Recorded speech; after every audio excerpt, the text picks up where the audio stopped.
인생의 봄날을 맞이하게 된 저의 삶을 들려드리고자 찾아온 50대 중년의 여성입니다. 여러분 인생의 봄날은 언제였나요? 아직 봄날이 오지 않았다고 생각하시는 분들도 계시려나요? 아니면 봄날을 이미 만끽하고 계시는 분들도 계시겠네요. 저의 봄날은 50대에 찾아왔어요. 어디서부터 어떻게 설명을 드려야 할지 모르겠으나 저의 봄날은 저희 시어머니 그리고 저희 남편이 연관되어 있죠. 그 연관이라는 것이 좋은 것인지 나쁜 것인지는 이야기를 시작하면서 여러분께 차근차근 들려드리도록 할게요. 제 이야기를 시작하겠습니다. 어머니, 시간 참 빨리 가는 것 같아요. 그렇죠. 내가 우리 어머니 처음 만났을 때가 20대였는데 내가 이제는 50이 다 되었어요. 우리 어머니는 이제 꼬부랑 할머니 되셨고 어머니, 지금이 좋아요? 아니면 예전이 좋아요? 다 좋아, 다 좋아. 나는 다 좋아. 현인이가 내 옆에 있어줘서 다 좋아. 고마워. 저는 자그마치 19년이라는 시간 동안 시어머니 병시중을 들었어요. 엄청난 시간이죠. 그 당시에는 시간이 어떻게 흘러가는지 정말 몰랐는데 이제와 돌이켜보니 강산이 2번 바뀔 만큼의 시간을 제가 보냈더라고요. 예전엔 10년만 다 강산이 바뀌었는데 요즘은 또 5년 주기로 바뀐다고 하대요. 그럼 저는 약 4번의 강산이 바뀌는 시간을 시어머니 간병하는 데 쏟았군요. 아유, 참 대단하다. 아유, 어떻게 친정엄마도 아니고 시어머니를 그렇게 오랫동안 간병하고 모시고 살 수 있어. 아이고, 나는 누가 돈 1,000만 원 준다고 해도 못할 것 같아. 한 몇 억이면 모를까. 몇 억? 아이고, 됐네요. 그리고 이게 뭐 얼마나 대단한 일이라고. 우리 어머니 모시는데 뭐가 그렇게 놀랄 일이야. 친정엄마나 시어머니나 다 똑같은 어머니지 뭐. 아니, 나는 아무렇지도 않네요. 맞아요. 보통은 다들 저를 보며 이해가 가지 않다고 하거나 대단하다고 하거나 둘 중 한 가지 반응을 꼭 보였던 것 같아요. 사람들이 저런 질문을 할 때마다 저는 이렇게 대답을 했었어요. 우리 시어머니는 내 결혼 생활에서 정말 중요하고 고마운 분이셨어 라고 말입니다. 제가 결혼하고 나서 신혼기간에 남편이 그렇게 방황을 했었어요. 아마 그때 저희 시어머니 안 계셨으면 저랑 큰아이랑 둘이서 손가락만 빨고 있었을 겁니다. 남편이 참 속 많이 썩였었네요. 그래서 저는 저희 딸들이 20살 성인이 되었을 때 이야기를 해주었죠. 정말 중요한 인생의 이야기를 말이에요. 비 많은 건 창피한 게 아니라 정말 중요한 거야. 아, 엄마. 무슨 그런 얘기를 아무렇지 않게 해. 내가 엄마랑 그런 얘기하는 게 지금 이게 많은 상황인 거야? 엄마, 너무 아메리카 엄마들 마인드 아니야? 아이, 아메리카 엄마들 마인드고 뭐고. 아유, 진짜 중요한 얘기야. 너희가 결혼을 할 수 있고 자식을 키울 수 있는 상황이 되었으면 모르지만 그게 아닐 때는 늘 조심해야 해. 엄마 말 명심해. 딸들이 들었을 때 듣는 딸들 입장에서야 남사스럽기도 하고 무슨 말을 하는 건가 싶었을 수도 있는데 저는 저게 정말 중요하다고 생각을 했어요. 적어도 저의 딸아이 둘은 저와 같은 실수를 하지 않기를 바랐거든요. 물론 아이들을 낳은 건 제 인생에서 가장 잘한 일이라고 자부할 수 있어요. 시어머니를 만나게 된 것도 너무 좋았죠. 남편도 아이를 낳고 우여곡절 겪으면서 나름 사람 되어서 괜찮았어요. 하지만 앞에서 언급했다시피 신혼 초기에는 제가 그 시절 우리 어머니 안 계셨으면 어떻게 버텼을까 싶다니까요. 남편과 저는 혼전 임신으로 결혼을 했었어요. 연애 시절에 그저 활발하고 친구들 많은 그 사람 모습이 보기 좋아 연애를 시작했다가 결혼까지 하게 되었네요. 그런데 그 친구 많은 게 결혼하고 나니 저를 너무 힘들게 하더군요. 여자들이 제일 싫어하는 남편의 조건, 친구 많은 남자, 낚시가 취미인 남자, 삼시세끼 다 집에서 밥 먹는 남자, 그 3가지 중에 제 남편은 친구 많고 낚시가 취미인 남자였어요. 아이, 그래요. 삼시세끼 다 집에서 안 먹는 게 어딨냐 싶기는 하네요. 만약 그랬다면 진짜 징작에 갈라섰을지도 몰라요. 아무튼 의리에 죽고 의리에 사는 남편 덕에 저는 신혼 초에 큰딸을 낳고 단칸방 생활을 해야 할 처지에 놓였었어요. 친구가 그렇게 좋으면 친구랑 평생 놀고 먹으면서 살지. 나를 왜 만났어? 당신 대체 정신 안 차릴 거야? 나랑 둘이서만 사는 거야. 유진이 태어났잖아. 그러면 좀 정신을 차려야지. 상철 씨네만 힘들어? 우리도 힘들어. 당신이 얘기하는 그놈의 죽고 못 사는 의리 지킨다고 친구한테 돈 빌려줘서 정작 당신 딸내미는 분유도 못 먹을 뻔했어. 그래서 내가 미안하다고 했잖아. 내가 미안하다고 안 했어? 나도 유진이 아빠야. 나라고 지금 마음이 좋은 건 아니잖아. 마음이 안 좋아? 당신은 매번 그래. 당신 마음 안 좋다고 하면 다 끝나는 거야? 맨날 나만 나쁜 사람이지. 밖에서 아무것도 모르는 사람들은 그럴 거야. 내가 당신 쥐잡듯이 잡는다고. 아무것도 모르는 사람들이 그런 소리 하는 거지. 아니 어떻게 애 아빠라는 사람이 이럴 수가 있어. 당신 애 아니야? 나 혼자 낳은 애냐고. 대체 왜 이러는 거야 정말. 당시에 저는 어린 나이에 결혼을 해서 정말 푼돈으로 하루살이 삶을 이어가고 있었어요. 혼전 임신으로 결혼을 한 저한테 단단히 화가 나 있던 저희 친정집에서 정말로 아무런 지원도 안 해주셨거든요. 시댁은 넉넉하지 않은 형편이어서 근근히 반찬 보내주는 정도였고요. 그 당시를 생각하면 대체 어떻게 살아갔나 싶어요. 정말 하루하루가 너무 고난의 연속이었거든요. 달동네에 살아서 문도 잘 안 돼 있던 터라 고이고이 모셔둔 밥을 다른 사람이 들어와서 훔쳐가기도 하고 그런 동네에서 살았어요. 힘겹게 말입니다. 그런데 의리에 미친 남편이 그 없는 돈에서 친구한테 돈을 빌려준 겁니다. 다른 것도 아니고 저희 생활비를 말이에요. 그러면서 자기도 억울하고 당황스럽다고 했어요. 미안하다고 말했으면 그만해야지. 왜 계속 화를 내냐고 하더라고요. 나도 상철이가 약속한 날에 돈 갚을 수 있다고 해서 빌려준 거였어. 상철이 그 자식은 쌍둥이잖아. 우리는 유진이 한 명이지만 거기는 애가 둘이니까. 아이 미안해. 나도 미안하게 생각하고 있어. 당신 쪽팔리면 내가 슈퍼 가서 외상해서 올게. 어쨌든 상철이가 돈은 갚는다고 했어. 아이 걔도 공장에서 돈이 아직 안 나왔나 봐. 내가 미안해. 내가 지금 외상하는 게 쪽팔려서 이러는 거 아니잖아. 당신은 내가 무슨 말을 하는지 모르는 거야? 내가 지금 벽 보고 대화하는 거냐고. 알아. 내가 당신 힘든 거 다 알지. 미안해. 내가 얼른 다녀올게. 이게 또 사람 환장하는 게 차라리 남편이 뻔뻔하게 뭐 어쩌라고 나도 몰랐잖아 라는 식으로 나오면 괘씸하기라도 할 텐데 저렇게 미안하다고 하면서 사람 좋은 웃음을 짓고 외상으로 해결해오니 참 뭐 어떻게 할 수도 없겠더라고요. 그뿐인 줄 아세요? 남편이 친구한테 다 퍼준다는 걸 아니까 그걸 이용하려는 놈들도 정말 많았어요. 그걸 제가 다 쳐내가며 살았습니다. 그게 무슨 당신 친구야. 어떤 친구가 친구한테 그런 써먹지도 못하는 거를 다 사달라고 하냐. 그게 말이 된다고 생각해? 당신 상황 어떤지 뻔히 알면서 정수기를 그렇게 많이 사달라고 했다고? 거기 어디야? 내가 당장에 가서 다 뒤집어 엎으려니까. 남편을 이용하려 했던 사람들 중에는 유독 다단계를 하는 사람들이 많았어요. 요즘도 많다만 예전에는 더 많았잖아요. 옥장판, 정수기, 목, 구기자 등등. 제가 그 사무실로 경찰만 여러 번 보냈다니까요. 그럼에도 남편은 친구들 말이라면 귀가 팔랑팔랑해져서는 다 갖다 바쳤죠. 그러면 안 됐지만 아이를 낳고 얼마 있지 않았던 때라 제가 몸이며 마음이며 많이 약해져 있었거든요. 그때 딱 산후 우울증이 온 거였어요. 애랑 나랑 이렇게 계속 사는 게 의미가 있을까라는 생각에 제가 나쁜 생각까지 했던 거죠. 그런데 그날 저희 시어머니가 집으로 찾아오신 거예요. 제가 그 전주에 어머니 저 집에서 싼 김밥이 너무 먹고 싶어요 라고 했었는데 우리 시어머니가 정말로 한 대화를 해서는 짊어지고 오신 거였죠. 유진 엄마야, 현이야, 집에 아무도 없는 거야? 아이고 이게 무슨 냄새야. 현이야, 유진 엄마야.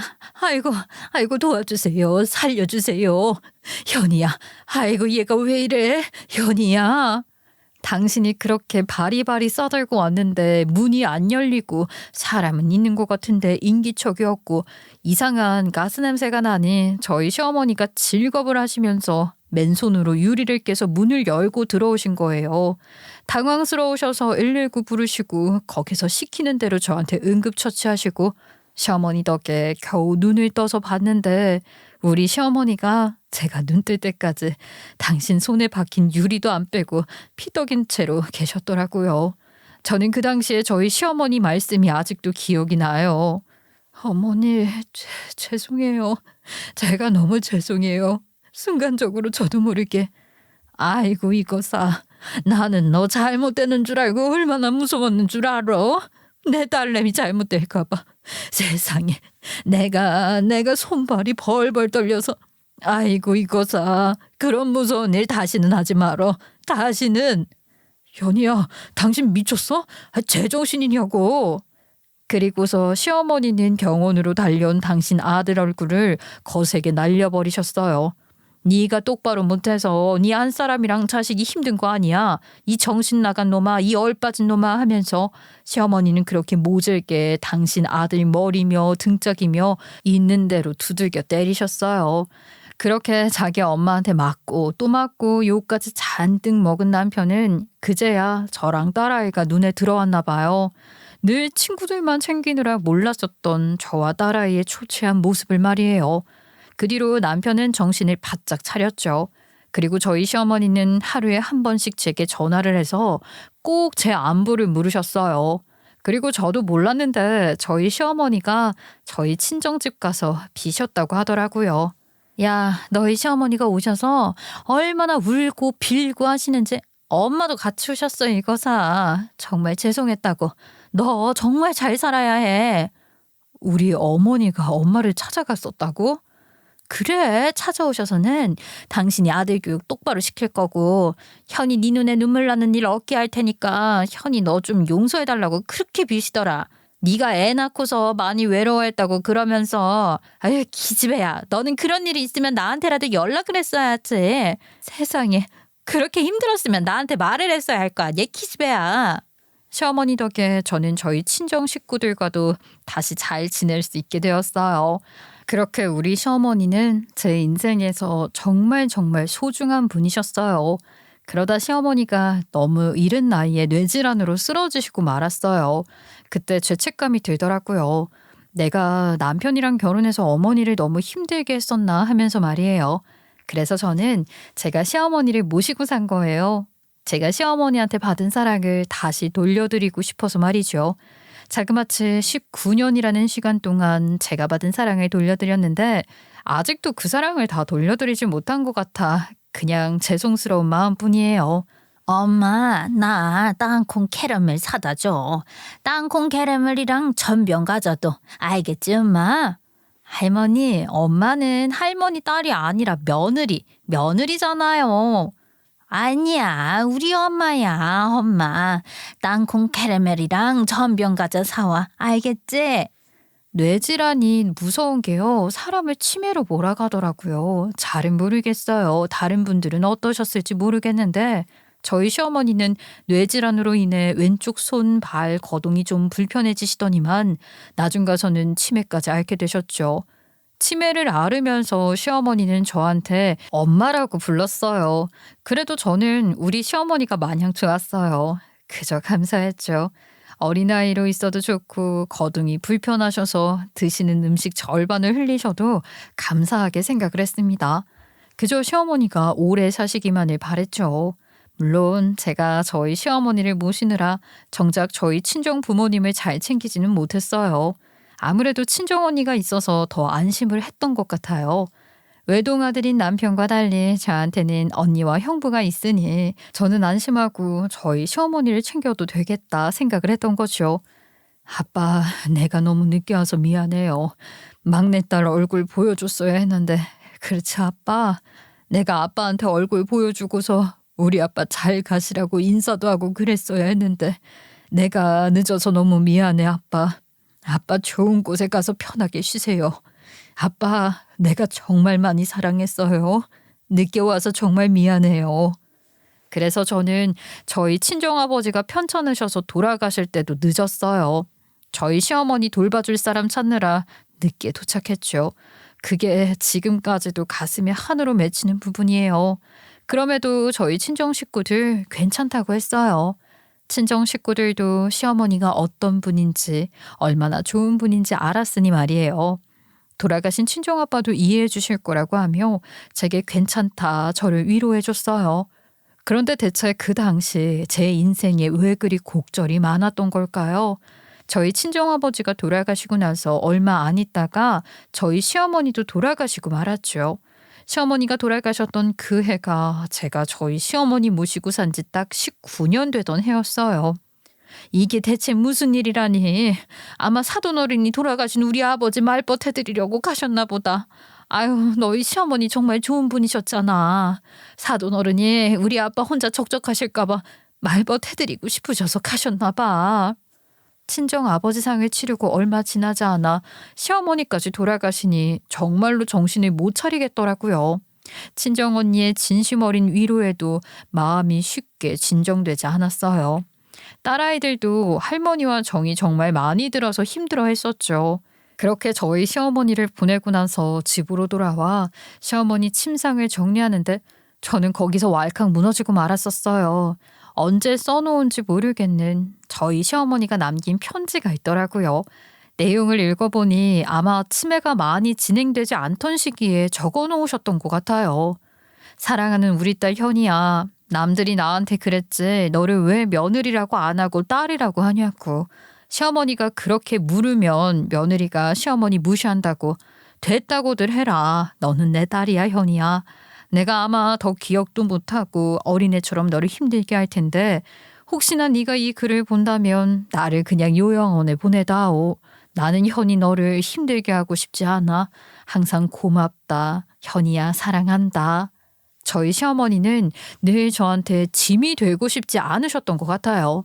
혹시나 대소변 실수를 하셨을 때도 정신없는 와중에 그걸 꼭 이불로 덮어놓으셨어요. 가족들이 그걸 보면 기분 나빠할까 봐서 말이에요. 그렇게 당신이 피해를 주지 않을까 늘 전전긍긍하던 우리 시어머니가 저렇게 글을 남겨두셨더라고요. 하지만 저는 시어머니가 돌아가시기 전에 저 편지를 봤다 해도 절대 저희 시어머니를 요양원에 보내지 않았을 겁니다. 시어머니 말대로 저는 시어머니 딸이니까요. 어떤 딸이 자기 부모를 남한테 돌봐지게 하고 싶겠냐고요. 그렇게 저는 눈물로 시어머니를 보내드렸어요. 그리고서 겨우 마음을 추스르는데 한 6개월 정도 걸린 것 같네요. 그런데 그때는 또 저희 친정 엄마 건강에 이상이 생겼더라고요. 참 저한테 왜 그런 시련을 주는 건지 그때는 정말 하늘을 많이도 원망했었네요. 엄마가 수술하시고 나서도 관리를 좀 하셨어야 했는데 아니 너도 알다시피 네 형부일 때문에 우리가 다 호주로 넘어가야 하잖아. 그래도 엄마는 빨리 발견된 케이스래. 그러니까 너무 걱정하지 말자. 친정엄마한테 생긴 병은 위암이었어요. 그래도 천만다행히 미리 발견을 한 상황이라 수술을 하고 나서 엄마 건강을 주기적으로만 관리하면 되는 일이었죠. 그때 참 오랜만에 나한테 왜 이런 시련을 주냐 원망만 했던 신한테 정말 감사하다고 빌었던 것 같아요. 하지만 걱정이 있었죠. 언니 말대로 언니네 부부는 형부 일 때문에 호주로 가야 해서 엄마를 돌볼 사람은 저뿐이었어요. 제가 앞서서 말씀드렸었죠. 어떤 딸이 내 부모를 다른 사람 손에 돌봐지게 하고 싶겠냐고요. 딸 2명 다 취업해서 타지에 나가 살았으니 저는 저희 친정엄마를 모시고 살고 싶었어요.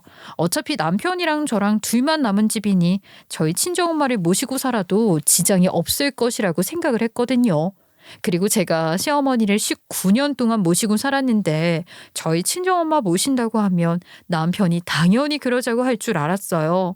그래서 남편에게 이야기를 꺼냈죠. 모든 상황을 이야기하고서 말입니다. 아예 안 돼, 싫어. 어디 더러운 병자를 우리 집으로 들어오려고 그래. 당신 우리 엄마 모시고 살았다고 나한테 뭐 보상으로 장모님 모시고 살라고 말하는 것 같은데 난 싫어. 내가 진작에 당신한테 우리 엄마도 요양원에 모시자고 했었잖아. 아니야? 치매 걸린 노인네는 집에서 생떼 부리는 거 그거 나 2번은 보고 싶지 않아. 남편 입에서 나온 대답이 너무나 충격적이었어요. 정말 눈꼽만큼도 상상하지 못했던 대답이었죠. 그리고 남편은 저희 엄마도 분명히 치매에 걸릴 거라고 확신을 하고 있었어요. 어르신들 편찮으 시고 나면 정신도 약해져서 치매로 발병된다면서 자기 말이 확실하다며 억지 주장을 부렸죠. 정말 어이가 없더라고요. 솔직히 말하면 배신감도 들었어요. 뭔가를 바라고 했던 건 아니지만 제가 시어머니를 자그마치 19년이나 모셨는데 저런 소리를 한다는 게 너무나 속상했거든요. 그날 저 문제로 정말 개같이 싸웠네요. 남편이랑 싸우고 나서 친정언니 붙잡고 얼마나 하소연을 했는지 몰라요. 그런데 그거를 언니가 조카한테 이야기를 했나 봐요. 또 조카 아이는 그걸 저희 딸들한테 이야기한 거고요. 소식을 들은 딸들이 집으로 쫓아 내려와서 난리를 피웠어요. 제가 아닌 남편한테 말이죠. 아빠, 진짜 해도 해도 너무한다. 할머니 그렇게 편찮으실 때 아빠가 언제 한번 할머니 머리라도 감겨드린 적 있어? 나랑 수아랑 엄마가 다 했어. 아빠 친구들이랑 낚시 다닐 때 그때도 엄마랑 나랑 수아는 서로 시간 맞춰가면서 겨우 약속 나갔었고. 그런데 엄마가 외할머니 모시는 게 아빠가 그런 소리 할 일이야? 이건 아니지. 누구 딸인지 말을 참 잘하죠? 딸이 저리 말하는 게 남편한테 생각을 바꿀 시간을 주는 거라고 저는 생각을 하고 있었어요. 정말로 남편은 딸 이야기를 듣더니만 생각을 하는 것 같았죠. 그리고 한참 있다 남편은 입을 열었어요. 남편이 뭐라고 이야기를 했을지 여러분은 예상이 가시려나요? 아마 여러분이 예상하지 못한 답이었을 거예요. 남편은 저한테 이혼을 요구했거든요. 딸들한테는 절연하자고 했고요. 어미나 딸들년이나 하여간 내가 이 집에서 한 번을 가장 대우를 못 받았지. 아빠 무슨 말을 그렇게 해. 언니가 틀린 소리 한 거 아니잖아. 이 싹수 없는 년들, 너희 둘 말이야. 이제 돈벌이 한다고 아빠가 아빠로도 안 보이나 본데 어디서 너희가 아빠를 가르치려고 들어. 그래서 내가 이야기 안 했었어? 너희들 할머니 요양은 모시자고 했었지. 그런데 너희 엄마랑 너희가 싫다고 했던 거잖아. 쟤들이 나서서 개고생해놓고 왜 내가 시킨 것처럼 몰아가? 에휴, 이래서 여우 같은 마누라랑 살아도 곰탱이 같은 마누라랑 못 산다고. 나 당신 지질이 궁상 떠는 거 더는 못 보겠으니까 그냥 이혼하자. 어차피 이것들 다 컸겠다. 어머니 돌아가셨겠다. 나랑 이혼하고 당신이 그렇게 원하는 대로 당신 엄마 병수발하면서 살아. 나를 싫으니까. 남편은 저한테 이혼을 요구했어요. 어떠세요, 여러분? 저는 저 인간이 하는 말을 듣고는 참 뻔뻔하다고 생각이 들더라고요. 그러면서 내가 결혼 생활을 유지했던 건 다 우리 시어머니 덕분이었구나 싶었죠. 그런데 더 웃긴 게 뭔 줄 아세요? 남편이 애초에 이혼 서류를 준비해놨다는 거예요. 가만 보아하니 이 인간이 시어머니가 돌아가시면 저랑 갈라설 생각을 했던 것 같았어요. 그렇지 않고서야 집에 이혼 서류가 있을 리 없잖아요. 딸들은 자기들 아빠의 행동에 꽤 충격을 받은 것 같았어요. 그 모습이 정말 속상하더라고요. 그 인간이 저한테 이혼을 이야기한 것보다 내 딸들이 마음 아파하는 게 너무 속상했습니다. 작은 딸은 눈물을 글썽이고 있었고 큰 딸은 화가 잔뜩 난 모습으로 있었죠. 엄마, 우리는 신경 쓰지 말고 엄마 마음 가는 대로 해. 큰딸은 저한테 저렇게 이야기를 하고는 자기 동생을 데리고 함께 자리를 피해줬어요. 주차장에 있겠다면서 말이에요. 저는 딸들이 나가고 나서 남편을 바라봤어요. 그 사람은 저를 보면서 네가 뭘 어쩌겠냐? 그 나이에 이혼할 거야? 내 말대로 해 라는 말을 하는 것 같더라고요. 그런 눈을 바라보며 가만히 생각해보니 그 인간이랑 제가 더 살아야 할 이유보다는 살지 말아야 할 이유가 더 많이 생각나더라고요. 그래서 전 결정을 내렸죠. 생각해보니까 어머님 계셔서 내가 당신이랑 살았던 것 같네. 그래, 이혼하자. 이혼하고 나도 마음 편하게 우리 엄마 모시고 살게. 당신은 당신이 그렇게 죽고 못 사는 친구들이랑 살아. 그러면 되겠네. 어디 여기다 찍으면 돼? 도장? 제가 당당히 나가자 남편 흠칫하더라고요. 꿀에 자기도 자존심이 있는지 당황스러운 기색을 숨기지 못한 채 도장을 찍더군요. 그렇게 시어머니가 돌아가시고 얼마 안 있어서 저와 남편은 이혼이라는 단계를 밟게 되었어요. 50대의 나이에 이혼을 한다는 게 저한테는 상상도 못했던 일이었어요. 그리고 더군다나 어릴 적 반대하는 결혼을 했었기에 친정 식구들한테 특히 엄마한테는 절대 알리고 싶지 않았죠. 이혼 도장을 찍고 나서 한 달간의 이혼 숙려 기간이라는 게 있어요. 숙려 기간을 거치고 나서 최종적으로 이혼을 하겠다고 하면 그때 정말 이혼을 하게 되는 거죠. 그 한 달의 기간 동안 참 많은 일이 있었네요. 내가 이번에 아프고 나니까 사람 일 어떻게 될지 모르겠더라. 너희도 알지? 너희 이모집 재산 때문에 풍비박산 났던 거. 아니 나는 내가 세상 뜨고 나면 만약에라도 내 딸들이 돈 가지고 사이 안 좋아지는 거 원치 않어. 그러니까 우리 미리미리 정리하자. 아니 나도 그게 마음 편해. 저희 이모네 자식들이 이미 유산 문제로 크게 한번 싸운 걸 본 적이 있던 친정엄마는 편찮으시면서 많은 생각이 드셨다고 하셨어요. 그러시면서 친정엄마는 당신이 갖고 있던 재산 46억을 저와 언니한테 공평하게 나눠주시겠다고 하셨죠. 저는 저희 친정에 돈이 없는 건 아니라는 것을 알고 있었다만 친정엄마한테 그렇게 큰 돈이 있을 거라고는 생각을 못 했었어요. 알고 보니까 이름만 대면 알만한 대기업 주식을 친정엄마가 꽤 많이, 그것도 저점에서 꽤 많이 매수를 해두셨더라고요. 내가 펀드 매니저를 잘 만났지. 그 친구가 참 솔직하게 잘해. 뒤로 딴 생각하는 것도 없고 말이야. 그거 처분하면서 그 친구한테 선물도 좀 주고 너랑 너희 언니한테 재산 나눠주고 싶어서 그러는 거니까 싫다고 하지 말고 받아. 그게 내 마음 편하게 해주는 거야. 오랫동안 엄마의 재산을 관리해준 펀드 매니저가 정말 좋은 분이셔서 인간적으로 정말 좋은 것들만 엄마한테 제안을 했던 거였어요. 친정엄마는 나이 들어서 큰 돈도 필요 없다면서 엄마는 그 주식을 처분하기로 결정하신 거였죠. 그리고 저와 언니한테 그 돈을 나눠주겠다고 하신 거였고요. 친정엄마의 숨겨진 재산을 자식인 저랑 언니도 몰랐는데 제 남편이라고 알았겠어요? 남편도 몰랐죠 뭐. 그 인간은 그저 돌아가신 시어머니가 남겨주신 그 돈만 바라보고 살았던 인간이었거든요.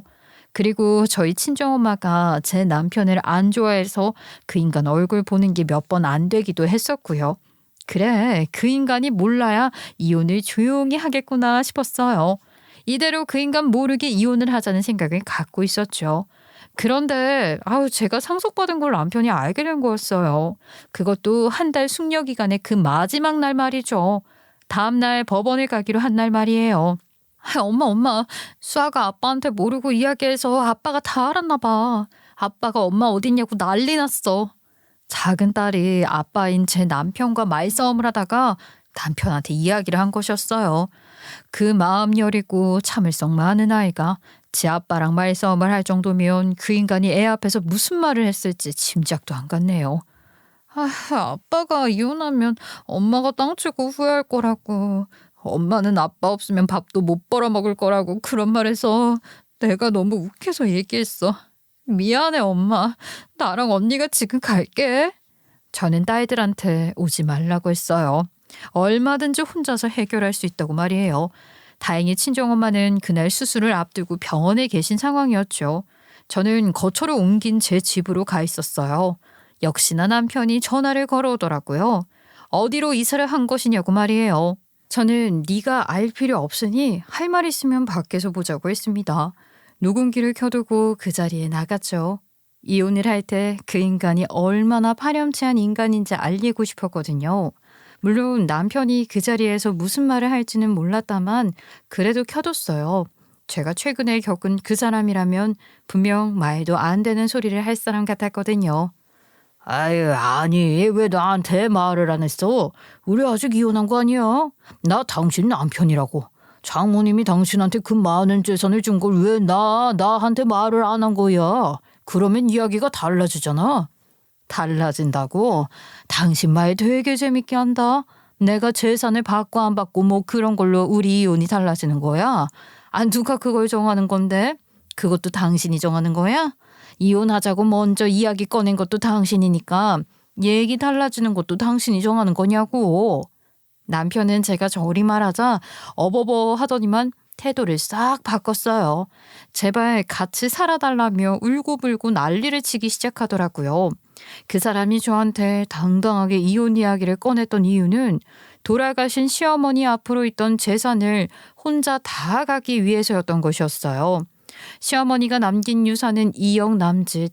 제가 저희 친정엄마한테 받은 재산은 그의 20배를 넘겼으니 그 사람이 아차 싶었던 거겠죠. 당신 잘 생각해봐. 우리 엄마가 남겨준 돈 2억, 장모님이 딸들한테 주신 돈 46억, 그거 합하면 50억 가까이야. 어? 당신 우리 애들 시집갈 때 보란듯이 좋은 거 해주고 싶지 않아? 상속세 내고 처형이랑 반띵해도 20억 정도는 좋게 떨어질 텐데 내가 장모님한테 막말한 건 사과할게. 내가 당신이랑 애들한테도 사과할게. 우리 이혼 무르자. 오늘 술 한잔하고서 싹 잊고, 어? 미친 인간인 거죠. 그런데 더 열이 뻗쳤던 건 뭔지 아세요? 남편이 제가 저희 엄마한테 받을 유산 이야기를 듣고 지 친구한테 쪼르르 가서 돈 나올 때 있다고 했었나 봅니다. 저랑 열을 올리면서 막 싸우고 있는데 남편 핸드폰으로 전화가 걸려오더라고요. 남편이 몇 번씩 끊었는데도 계속 걸려오길래 받아보라고 했어요. 그러니 전화기 밖으로 소리가 다 새어나오는 게 아니겠어요? 친구라는 인간의 목소리가 수화기 너머로 새어나오는 순간순간마다 남편의 얼굴은 사색이 되어갔어요. 야, 너 빨리 네 와이프한테 돈 달라고 해. 돈 구해올 수 있다며. 너 아직도 네 와이프 설득 못한 거야? 이 자식아, 그러니까 내가 가서 빌 거면 제대로 빌라고 했잖아. 아유, 답답하다 진짜. 이 자식이 지금 뭐라고 하는 거야? 끊어 임마. 남편은 당황해하면서 전화를 바로 끊었는데 하지만 들을 거는 제가 다 들은 상황이었죠. 전화 내용을 듣자 하니 누가 봐도 남편 놈이 저희 친정엄마한테 재산이 있었다. 돈 많다 그렇게 사발을 풀고 다닌 게 아니겠어요? 딱 답 나왔죠.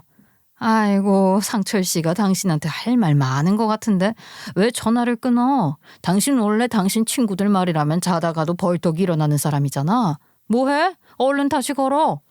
저는 그 상철이라는 사람한테 다시 전화를 걸라고 했어요. 원래 같으면 남편이 절대 안 걸었을 텐데 그런데 씁쓸하면서도 통쾌한 게 돈이 힘이더라고요. 저한테 돈이 있으니 바로 제 말에 알겠다고 하더니만 그 친구한테 전화를 걸었어요. 그리고 저는 그 전화를 빼앗아 제가 그 사람과 통화를 했죠. 상철이라는 남편의 친구는 꽤나 취해 있는 상황이었어요. 저는 술에 취해 있는 무방비 상태인 그 친구 상철이한테 이것저것 캐물었습니다. 아이고 재수 씨, 어째 그렇게 부모를 잘 만난 겁니까?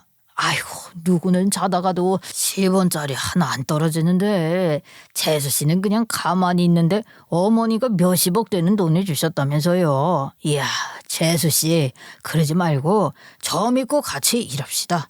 재수 씨 남편도 오케이 했어요. 역시나 제 예상이 맞았어요. 신혼 초에 애 분유값을 빌려줬던 그 사기꾼 친구 놈 상철 씨가 하는 사업이 있었죠. 상철 씨는 제 남편한테 사업에 투자해서 주식으로 돈 불리자고 했답니다. 그러면서 저한테도 같이 돈 맛보자고 하더라고요. 더 말할 것도 없으니 전화 바로 끊어버렸어요. 제가 전화에 저 통화를 하면서 정말 학을 뗐죠. 저는 전화를 끊고 나서 부들부들 떨리는 손을 주체할 수가 없었어요. 정확히 말하자면 화를 주체할 수 없었죠. 저는 그대로 그 인간한테 냉수를 끼얹었어요. 그리고 말했죠. 여보. 여보? 여보.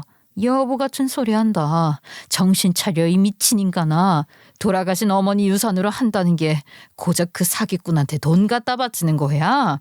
내가 봤을 때 당신 그거 병이다 병. 친구가 좋은 게 아니라 너는 그냥 그것들한테 호구 노릇하는 등신이야. 나 너랑 이혼 물을 생각 없으니까 내일 나와서 이혼 도장이나 찍어. 현이야 잠깐만 내 말 좀 들어봐. 당신은 원래 이렇게 성격 급한 사람이었어. 사람 말을 좀 끝까지 들어봐야 할 거 아니야 여보.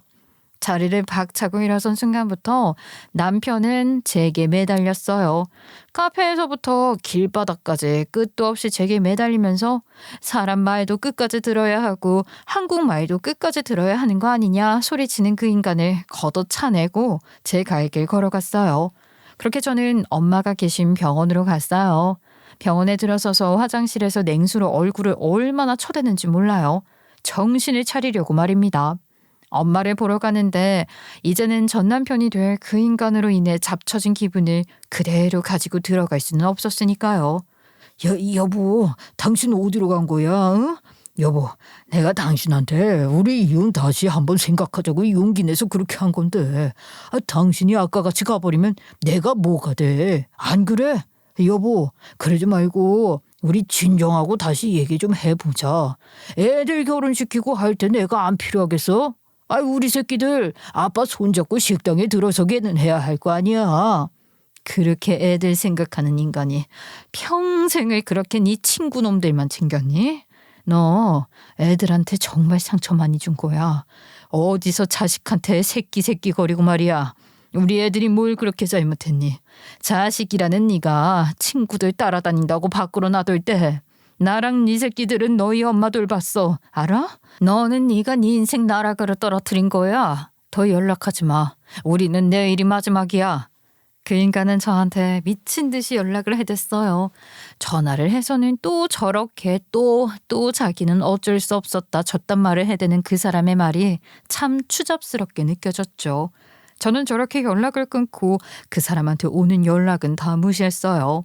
그냥 오늘 몇 시간만 버티자. 그럼 내일이 온다라는 생각으로 그 하루를 정말 지옥같이 보냈네요. 남편은 법원에서 만나기로 한 당일날 1시간 전까지 연락을 받지 않았어요. 이러다 이 인간이 이혼을 미루자고 하면 어쩌나 정말 불안했죠. 그래도 지도 남자라고 지가 한 말을 지키려고 재판 시작 시간에 맞춰서 정말 간당간당하게 도착을 했더군요.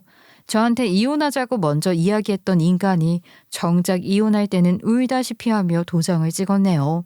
딸들도 다 커서 자기 밥벌이하는 나이인지라 양육비, 양육권 문제로 길게 이야기할 것도 없었고 그냥 깔끔하게 끝났어요. 그리고서 그 인간을 2번 다시 안 볼 줄 알았죠. 그렇게 이혼을 하고 저희 친정엄마도 수술을 잘 마치셨어요.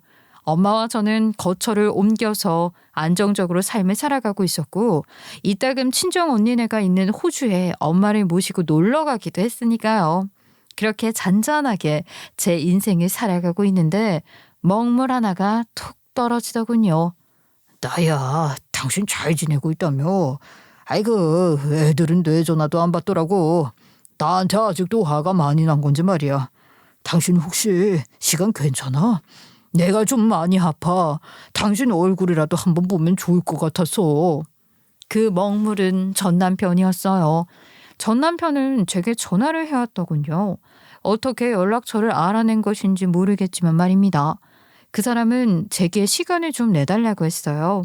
자기가 많이 아프다면서 시간이 얼마 없는 것 같다고 말이에요.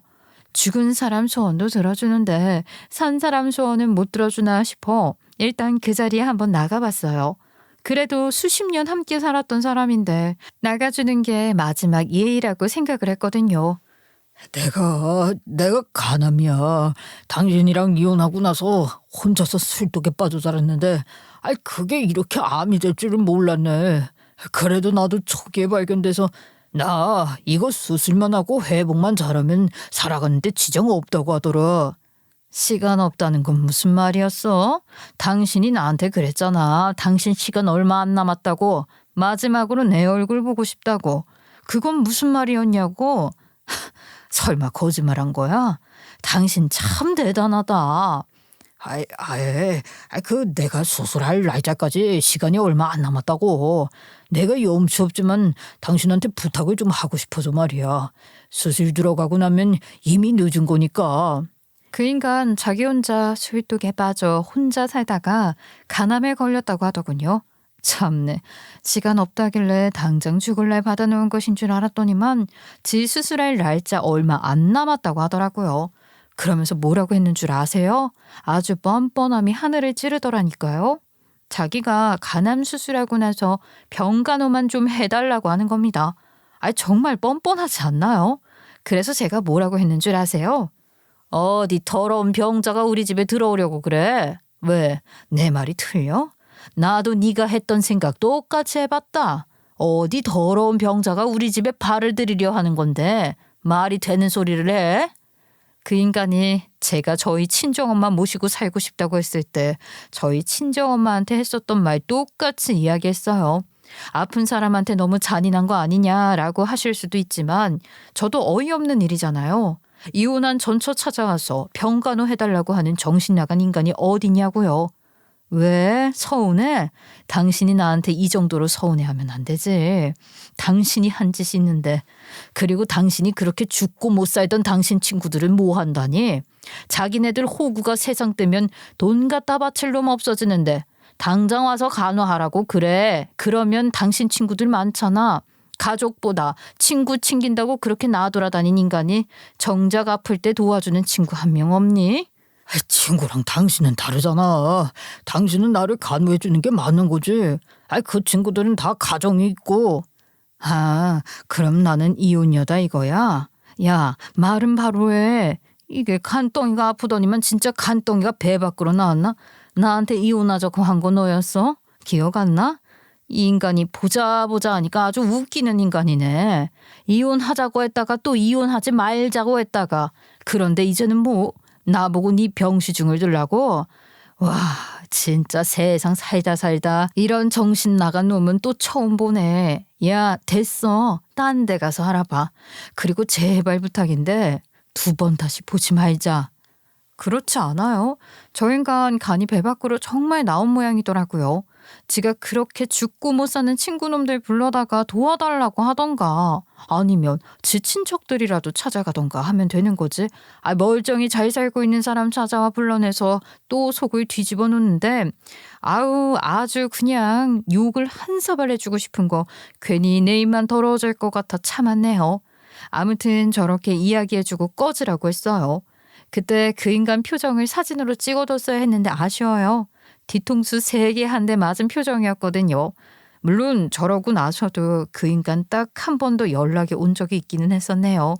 그때는 또 어떤 용건으로 연락을 했었는지 아세요? 당신 혹시 돈 좀 있어? 하긴 당신은 돈 많겠네. 여보, 현이야. 나 좀 도와주라. 그래도 우리 애들 낳고 같이 살았던 세월이 있는데 내가 엄마한테 받은 그 2억 그거 다 썼어. 나 엄마한테 쓴 것도 아니고 정말로 나 치료하는데 그 돈이 다 나갔거든. 저 말이 거짓이라고는 생각 안 했어요. 그 인간 저랑 같이 살 때 한 달에 3만 원씩 내는 실비보험 아깝다고 해약했었거든요. 실비보험료 3만 원 내는 건 아까운 인간이 제 친구들한테는 술값을 펑펑 잘도 쓰고 다녔습니다. 그러니 수술비, 입원비로 돈이 와장창 나갔겠죠. 그런데 저 인간 정말 염치 없지 않나요? 저는 대체가 저 인간이 무슨 생각으로 살아가는 건지 이해가 안 갔습니다. 그래서 그 돈 없어서 이제 막 사회생활 시작한 딸내미들한테 전화해서 돈 보내라고 했었니? 자식 노릇 제대로 하라고? 당신 정말 다른 건 몰라. 내 애들한테는 그렇게 했으면 안 됐어. 알아? 돈 없어? 네가 네 친구들한테 빌려주고 못 받은 돈 그것만 다 받아도 당신 지금 전셋집 하나 구할 수 있을 거야. 아니야? 내가 그때도 이야기했었지? 연락하지 말고 2번 다시 보지 말자고. 나 오늘부로 연락처 바꿀 거야. 애들한테도 바꾸라고 할 거고 우리한테 연락하지 마. 서운하고 억울하다고 생각 들어도 참어. 이거 다 당신이 자초한 일이야. 그리고서 저 바로 번호 바꿨어요. 진작에 바꿀 것을 아주 속이 다 시원합니다. 번호 바꾸면 이것저것 처리해야 할 게 너무 많아서 그냥 미뤘던 건데 징작할 걸 그랬어요. 전 남편이 암 걸려 수술하고 입원하고 어쩌고 하는 거를 딸들도 다 알고 있던 상황이었는데 자기들 아빠라는 사람이 저렇게 인간 같지 않게 나오니 딸들도 이제 그 인간 연락 안 받습니다. 하긴 아빠라는 사람이 그렇게 상처를 줬는데 애들이 만나고 싶을 리가 있겠어요? 안 보고 싶겠죠. 그날 마음이 싱숭생숭해서 친정엄마한테 한탄을 했어요. 그때 엄마랑 아빠랑 언니가 그 결혼 말렸을 때 하지 말았어야 했다라고 말이에요. 제 말에 저희 엄마 제 등짝을 탁 때리시더라고요. 이거사, 네가 그때 결혼 안 했으면 내 손녀들 못 만났지 내가. 그래 맞아. 그 놈만 아니고 더 좋은 놈에 우리 손녀들 그대로 만날 수 있는 거면 나도 그렇게 하라고 했을 거다. 그런데 뭐 어떻게 하겠어. 이미 다 지나간 시간인걸. 너 이혼한 거 흠아니야. 그냥 다 잊고 새롭게 살면 되는 거야. 친정 엄마 말씀 틀린 거 없죠, 뭐. 친정 엄마가 제게 해주신 이야기처럼 딸들이 저한테 해주었던 말처럼 어차피 100세 시대에 인생 60부터 시작인데 뭐 후회하고 겁내겠어요. 이제야 제 인생의 걸음마 뗀 거라고 생각하고 살아보려고요. 드디어 내 인생의 봄날이 왔다는 생각으로 말입니다. 오늘 저의 인생의 봄날 그 첫걸음의 시작에 함께 해주셔서 정말 감사했어요. 여러분의 인생에는 언제나 봄날만 가득하시길 바라겠습니다. 감사합니다.